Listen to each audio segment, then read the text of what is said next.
Good evening, sinners. Welcome to the 5th episode of Sinister Tales. Tonight I'm going to read you a short story written by the very talented up-and-coming author, Brianna Ishii McFall. It's about a woman who lives in a decrepit apartment building in the bad part of town. She finds herself in a dire situation as she goes to investigate the desperate crying coming from the apartment at the end of the hallway. If you like this story, you can find more of Brianna's work on her website, which she updates regularly. There you can also find out how to support her work. You will find a link to it in the description. And now, take a deep breath, relax, and enjoy this sinister tale.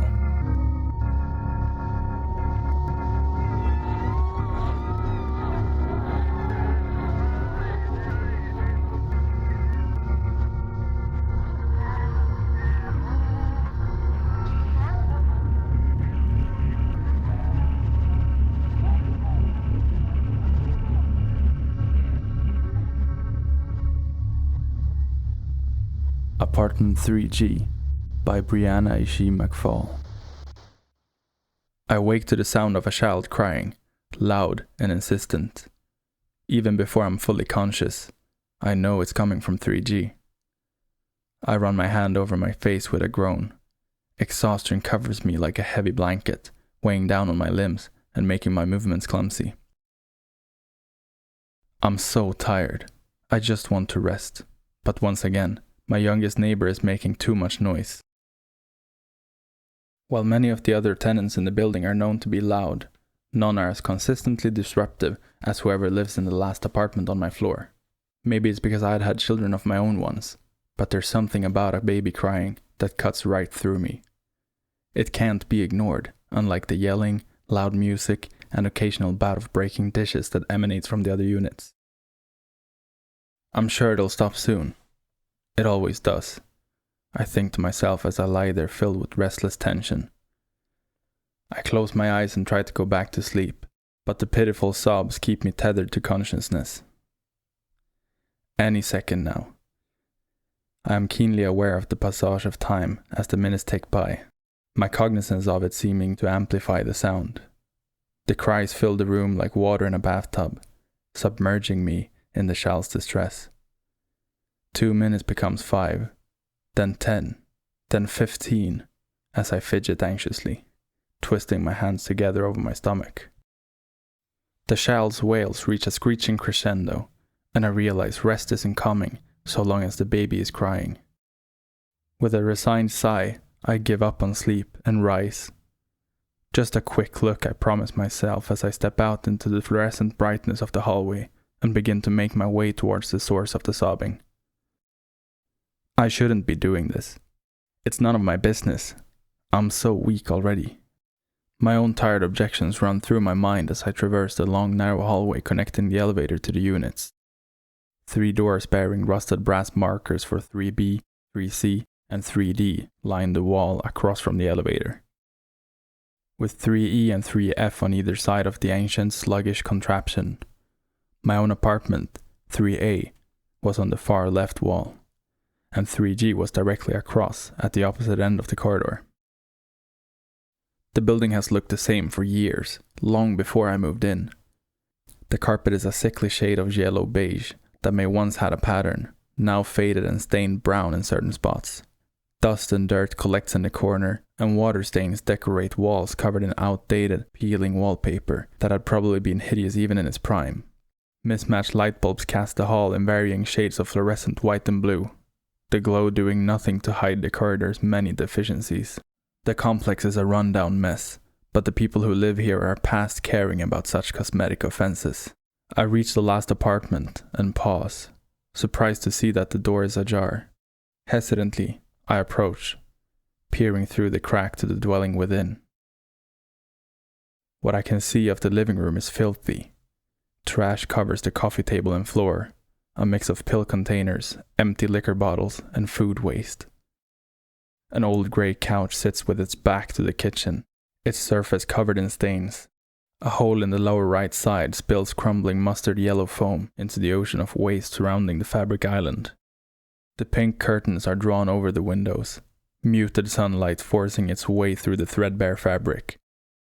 Dust motes swirl in the dim afternoon light, casting the room in a soft glow. The baby's cries are coming from the bedroom at the back of the unit. They're filled with the anger and distress only an upset child can manage. I wonder where the mother is. I don't see anyone in the front room, and aside from the wailing, the apartment is dark and silent. I push my way through the door and silently navigate a short hallway carpeted with more empties and fast food wrappers. The layout is identical to my own unit, a kitchen on the left that opens into the living room, and a bathroom, and a small second bedroom on the right. All the rooms are in similar state. Apparently, no one has been taking care of this apartment for a very long time. As I get closer to the master bedroom at the end of the hall, the volume of the child cries increases. The door is open wide and hanging askew, the upper hinge broken, and the wooden surface dented around face level. The sight summons memories of my own life I would have rather left in the past. A terrible sense of premonition fills me as I approach the doorway, accompanied by a fear that is ultimately unfounded. It's not as though anything can hurt me, I tell myself, as the bedroom comes into view. A woman lies sideways across the bed, wiry limbs sprawled haphazardly over the rumpled blue linens. Dark bruises mar the pale skin of her face and arms, and her light brown hair spreads across the pillow and comfort her in greasy, limp strands. My stomach does a slow flip as I spy the belt around her upper arm, and a needle on the bed by her elbow. She's alive, but clearly unconscious, floating in a drug-induced haze. She doesn't even stir as her daughter continues to scream from the playpen set up next to the bed. Horrified pity swells as I look at the child, standing up in the pen. She grips the fabric edge as she wails for her mother. Chubby hands grasping and reaching for the prone figure only 6 feet away. She has her mom's hair hanging in a tangled mess around her tear-streaked face, red with exertion. She's wearing nothing but a diaper that I can see from here is soiled. Her pen is bare, only a ragged blanket and a small stuffed giraffe to occupy her as she waits for her caretaker to return from her intoxicated trip. Evidence of what her mother prefers to spend her money and time on surrounds the child. A sea of multicolored glass, discarded clothes, and pill bottles cover the floor between us. Only a few bare spots of beige carpet remains, creating a path from the bed to the pen and the door. When she sees me, her cries quiet slightly, soft sobs escaping her tiny body. Though my first instinct is to go to her, I hesitate, knowing I had not fully recovered since my last outing. But one glance at her mother, still passed out and unresponsive, makes the decision for me.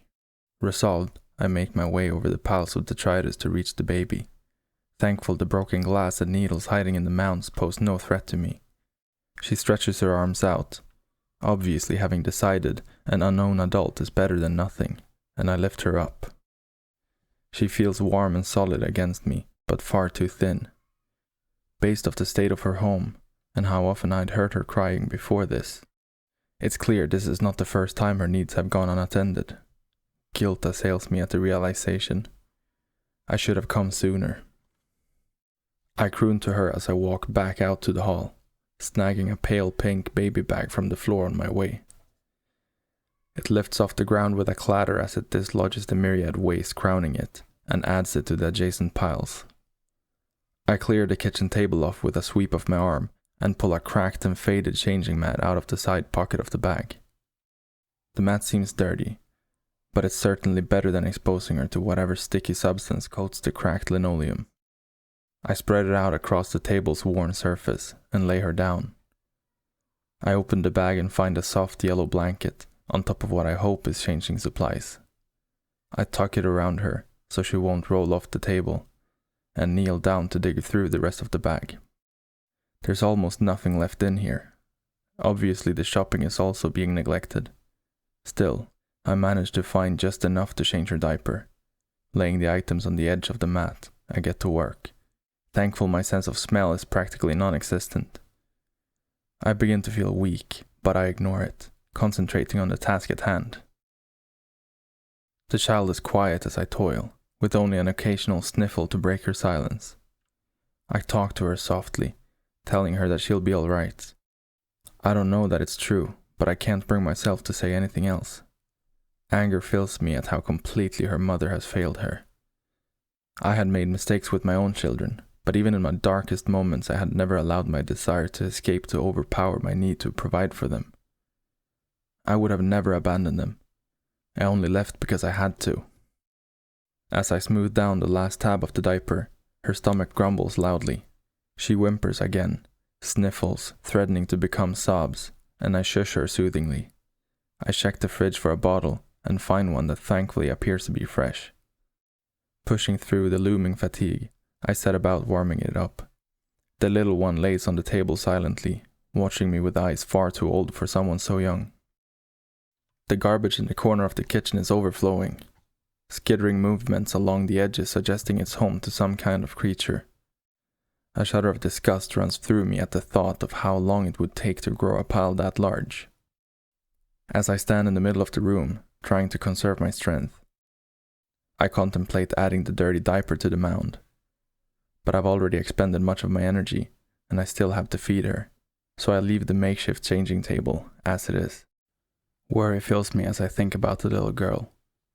Clearly no one but her inept caretaker lives here, and from the state I'd found them in, it's unlikely that she'll be receiving proper care going forward. What am I going to do? My options are very limited, but I know I have to do something. I can't leave her like this. I am filled with guilt at the thought of what she's already suffered through.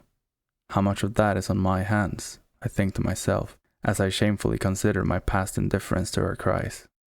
A soft beep indicates the bottle is ready. I test it against my wrist. Judging it cool enough for the fussing baby, summoning my strength, I lift her back into my arms and tilt the bottle down towards her. She latches on, sucking greedily as I stroke her leg with my thumb, urging her to drink slower. I cast a look back into the hallway, but there's no movement. Her mother has slept through the entire process. I burp her when she's drained the bottle and leave it on the table with the rest of her supplies. What's one more empty? I think wryly as I rock her fragile frame against me. Happy little coos emanate from her as she drifts off into sleep, her needs finally sated. I press my lips to her head and whisper my apologies to her. Apologies for the cards she's been dealt, for the life she's been born into. Apologies for the mother she has been entrusted to, and what I must do to give her any hope of a future. Though I'm no fan of the foster system, having grown up in it myself, I know a child as young as her has a good chance of being adopted. So, I use my waning strength to call the police from the landline in the kitchen, cradling the neglected baby against my chest as we wait. It doesn't take long. Flashing blue and red lights cast a strobe-like pattern across the dingy cupboards as I stare out the grimy kitchen window to the police cruiser below. 2 officers, a blonde man in his mid-30s and a younger man with dark hair. The older one seems familiar to me, but he's too far away to be sure. As they begin to ascend the stairs into the building, I quietly make my way back into the bedroom with the sleeping child. With the last of my energy, I lay her down in the pen. She stirs, blinking up at me sleepily, then reaches for me as I tuck the warm blanket around her and place the stuffed giraffe at her side. Sadly, I shake my head and stroke the soft skin of her cheek. I'm sorry, little one. It's time for us to part ways. Police, anyone here? The officer's voice coming from the front door confirms my initial suspicions. I remember him coming to pay my own home a visit once, long ago. It's a good thing. I recall his kindness as he carried my girls from the building when I could no longer look after them. I hear the noises of disgust from the cops as they enter the filthy apartment. The sound of bottles clinking and the crunching of wrappers signals their progression through the front room and down the hall. I step behind the playpen and up against the far wall as they finally reach the master bedroom. The horror and sadness on their faces as they take in the scene before them is an echo of my own. The dark-haired officer immediately goes to the baby as his partner kneels on the bed next to the mother, feeling for a pulse. I stand in the darkest corner of the room, an invisible witness. The next few minutes are a flurry of activity as they radio for an ambulance and social services. The younger officer carries the quietly fussing baby out into the living room, while the blonde remains with the mother. My exhaustion urges me to return to my own home, but I'm determined to see this through. At some point, before the paramedics arrive, the mother wakes, immediately becoming belligerent and demanding they give her the child and leave. Rage fills me at her lack of remorse, her slurred insistence that she is what's best for her daughter. Despite how weak helping the baby has left me, I feel myself becoming more solid as my anger grows. Feeling seeps into my numb limbs, the sensation stark in comparison to the cold nothingness that usually suffuses me. I am acutely aware of the smooth surface of the wall behind me, the feel of fabric and broken glass beneath my feet, but these perceptions are a dim background noise in comparison to the hatred I feel for the woman before me, neglecting a gift that I had been robbed of. The strain of holding my physical form weighs me, burning up the fuel of my anger like gasoline in a hungry fire. I know the moment the mother becomes aware of my presence. I hiss at her, my voice cold and inhuman, audible only to her. "You have failed her." Her eyes widen as she begins to scream with primal terror, pointing behind the officer to my corner. I fade back into the shadows, dizzy with the exertion and numb once again, as he attempts to calm her. "It's just the drugs. There's no one there. You're safe." The blonde officer repeats his words over and over as the paramedics finally arrive. The mother is quickly sedated, her body strapped to a gurney and wheeled out to the waiting ambulance. I watch her go without a trace of pity or remorse for her state. I follow the blonde officer back to the kitchen, where his partner stands in the middle of the room with the baby, his back to the door. She's crying again, distressed by the sound of her mother screaming and the strangers all around her. I feel guilty for my part in that and float up behind the dark-haired officer to stroke the child's tear-stained cheek. She reaches out for me again, seeking the comfort of familiarity, but I can only shake my head. I sing softly to her instead, an old lullaby I used to sing my own girls long ago. She quiets, tucking her little face against the officer's shoulder. He rubs her back soothingly as he confers with his partner, both men oblivious to my presence. "Social's on the way. About 15 minutes. The blonde nods in acknowledgement, running a hand through his hair with a tired sigh as the younger officer continues. "I found something while you were in the other room. Take a look." He nods down the kitchen table, where the changing supplies and the empty bottles sit discarded. "Someone fed and changed her recently. Probably the same person who made the call." "What did they say to the operator?" "Nothing. It was dead air. Most likely a concerned neighbor who didn't want to get too involved." The blonde combs through the baby bag as he responds, searching for supplies as I had. The social worker would want to take whatever was available when she arrived. "Should we knock on some doors? Ask around and see if we can find out who made the call?" the young officer inquires, gently rocking the baby like someone who's used to holding one. The blonde shakes his head. "No point. This is the kind of building where people mind their own business. We're lucky anyone even cared enough to call. Without them, this poor little girl probably would have died of neglect." Though it's a horrible thought, I feel validated by the older officer's opinion. My actions had been necessary, no matter how heart-wrenching it is to see the little one so distressed. At least she's a little calmer now, I think to myself, watching her lie passively against the man's shoulder. The younger officer looks similarly disturbed by his partner's comment. "Have you been to this building before? Is it known to be this shady?" The blonde nods as he begins packing what little supplies remain in the bag.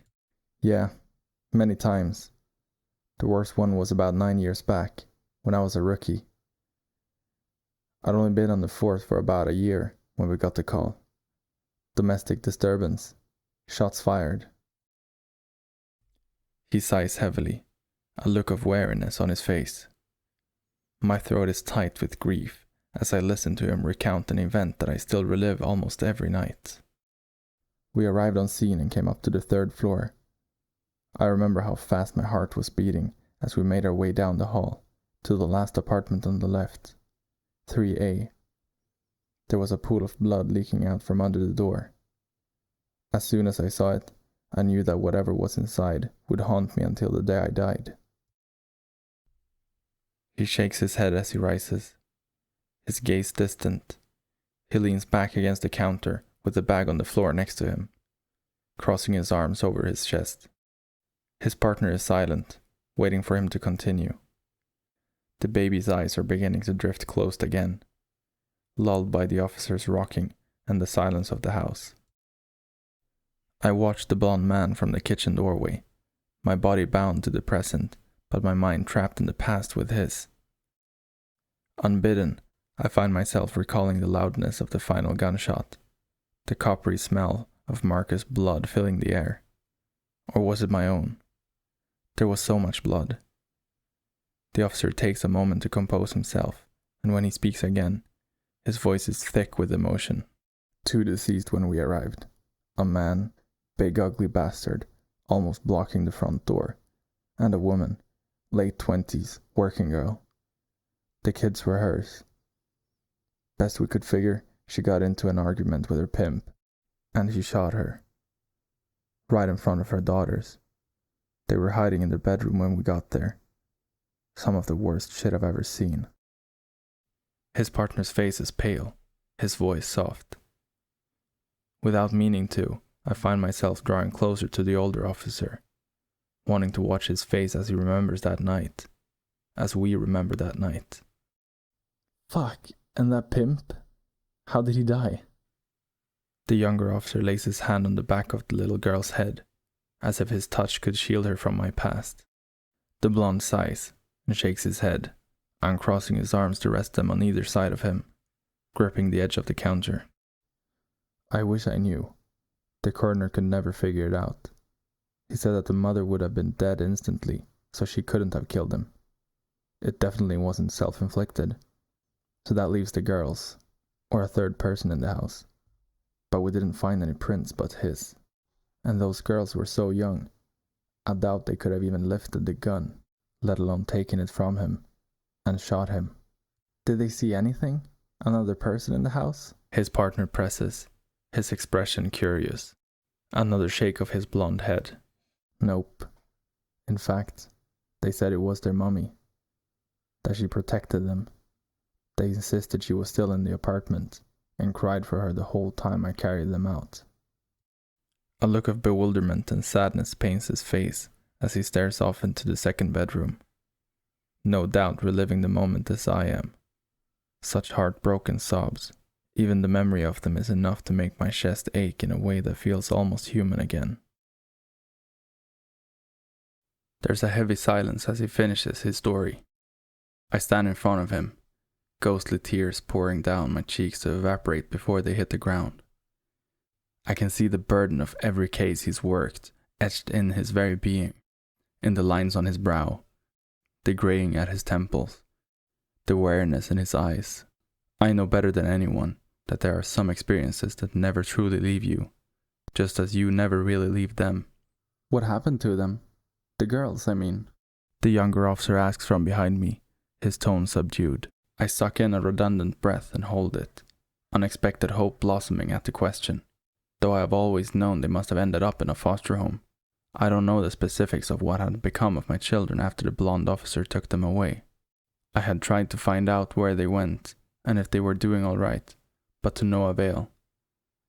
My spirit is bound to this building, a prisoner of circumstance, even in death.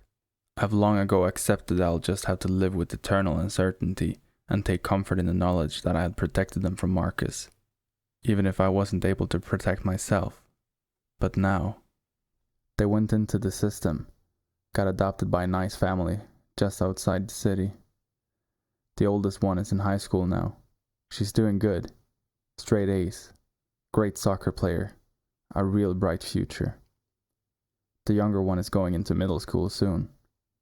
She's an artist and loves to draw. I still visit them every year on the anniversary. They're good kids. Strong in spite of their rough start. Or maybe because of it. Hell, I don't know. What I can say is that their mother would have been proud. He gives the younger man a bittersweet smile over my invisible head, and I know the expression is mirrored on my own face. His words fills me with a joy I haven't experienced since my death almost a decade ago. Though it's a poor substitute for being in their lives myself, the news is a precious gift. I am so proud of them, always have been. On impulse, I reach out and wrap my phantom arms around him, pressing my face against his broad chest. He can't feel my touch any more than I can feel him in this intangible state. But his heartbeat is a steady thump in my ear, comforting after years of my own non-existent functions. Thank you for watching over them, I whisper to him, for his ears alone. He stiffens, and I know he hears me. His eyes dart around the room nervously, but before he can react further, the spell is broken by the sound of footsteps in the outer hallway. The social worker is here for the baby. It's just as well. The venture has taxed my reserves far beyond their normal limits, and I'll need a long rest to recover. As the apartment is once again filled with activity, I make my way back to the front door. From across the living room, I can see the older officer looking around surreptitiously, his expression perplexed. The younger officer speaks to the social worker in low tones, explaining the situation as he continues to rhythmically shift his weight back and forth. With a final wave to the baby sleepily watching me over the cop's shoulder, I step back into the hallway and return to my home. For the first time since my murder, I think I'm going to have a restful sleep.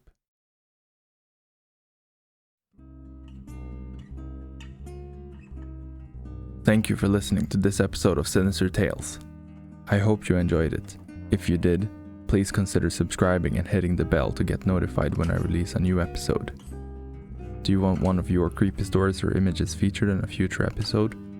Email me at mysinistertale@gmail.com.